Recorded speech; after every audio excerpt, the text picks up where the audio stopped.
విజయవాడలో మాజీ మంత్రి తెలుగుదేశం పార్టీ నేత దేవినేని ఉమామహేశ్వరరావు వైఎస్ఆర్సీపీపై తీవ్ర విమర్శలు చేశారు. గత 5 ఏళ్ల వైసీపీ పాలనను అరాచక విధ్వంస పాలనగా అభివర్ణిస్తూ ఆ కాలంలో జరిగిన ఘటనలు ప్రజలు మర్చిపోలేరని అన్నారు. పరిటాల రవి ఘటన నుంచి బాబాయ్ హత్య కేసు వరకు అన్ని ప్రజలకు తెలుసని వ్యాఖ్యానించారు. బాబాయ్ హత్య కేసులో న్యాయం కోరిన చెల్లిని కోర్టుల చుట్టూ తిప్పుతూ తమ్ముడిని సమర్థించడం ప్రశ్నార్థకమని ఆయన ఆరోపించారు. అలాగే రిలయన్స్ సంస్థలపై దాడులు చేయించి తర్వాత వారికి రాజ్యసభ సీట్ ఇచ్చారని విమర్శించారు. వైఎస్ఆర్ మరణంపై మాట్లాడే నైతిక అర్హత ప్రత్యర్థులకు లేదని వ్యాఖ్యానించారు.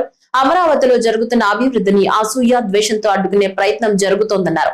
ప్రస్తుత కూటమి ప్రభుత్వం 23 నెలల్లో 23 లక్షల కోట్ల పెట్టుబడులు, 24 లక్షల ఉద్యోగాల కల్పనకు కృషి చేసిందని తెలిపారు.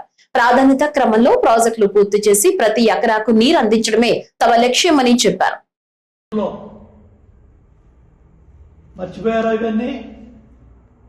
ఎస్సీ, ఎస్టీ, బీసీ, మైనార్టీ అన్ని వర్గాల మీద 5 ఏళ్ల మీ పరిపాలన ఏపీ హెడ్స్ జగన్ అని మీరు పెంచిన పన్నులు కావచ్చు, మీరు చేసిన దోపిడీ కావచ్చు, విద్యుత్ భారాలు కావచ్చు,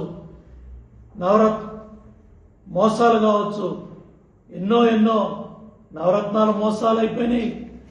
ఉచిత ఇసుక, ఆ రోజుల్లో భవన నిర్మాణ కార్మికులు ఎంతమంది పొట్టను పెట్టుకున్నారు. దళితుల్ని ఏ విధంగా నట్టేట ముంచారు. ఇవన్నీ కళ్ళ కట్టినట్టు వాళ్ళు ఇవన్నీ మర్చిపోతే ఎట్లా అవుతుంది? మేనమామ అని చెప్పి పిల్లల్ని ఎంత మోసం చేశారు. ఈ వాస్తవాలన్నీ మీరు మర్చిపోతే ప్రజలు మర్చిపోతారా? జగన్మోహన్ రెడ్డి గారు ఇవాళ ఈ వాస్తవాలన్నీ కూడా ప్రజా కోర్టుకు తీసుకెళ్లి ఈ వాస్తవాలన్నీ చెప్తేనే కదా ఇవాళ 164 సీట్లతో కూటమి ప్రభుత్వం అధికారంలోకి వచ్చింది. 11 సీట్లు పరిమితం చేశారు. ఇవాళ కూడా మీరు ఫెయిల్ అని కూడా మర్చిపోయారా? ఇవాళ సూపర్ 6 గురించి మాట్లాడే నైతిక అర్హత ఉందా? ఈ వాస్తవాలు కాదా? ఇవన్నీ నిజాలు కాదా? ఈ ప్రజా కోర్టులో వచ్చినవన్నీ మర్చిపోయారా? వాస్తవాలు ఈ విధంగా ఉంటే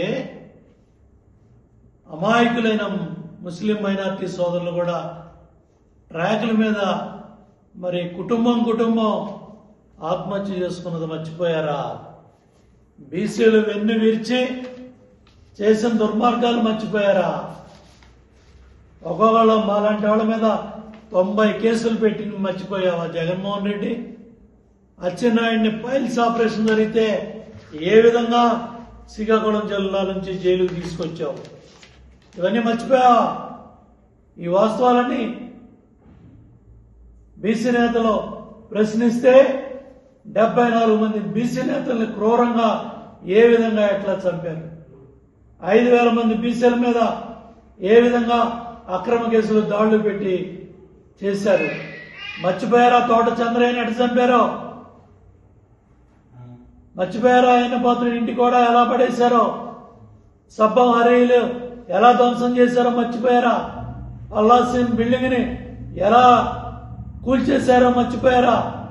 మాజీ కౌన్సిలర్ రంగన్న కొబ్బరి తోటను కాల్చింది మర్చిపోయారా? జగన్మోహన్ రెడ్డి గారు ఇంత దారుణంగా మీరు ఈ వాస్తవాలన్నీ మర్చిపోయామని ప్రజలను నమ్మించడానికి ఈరోజు మళ్ళీ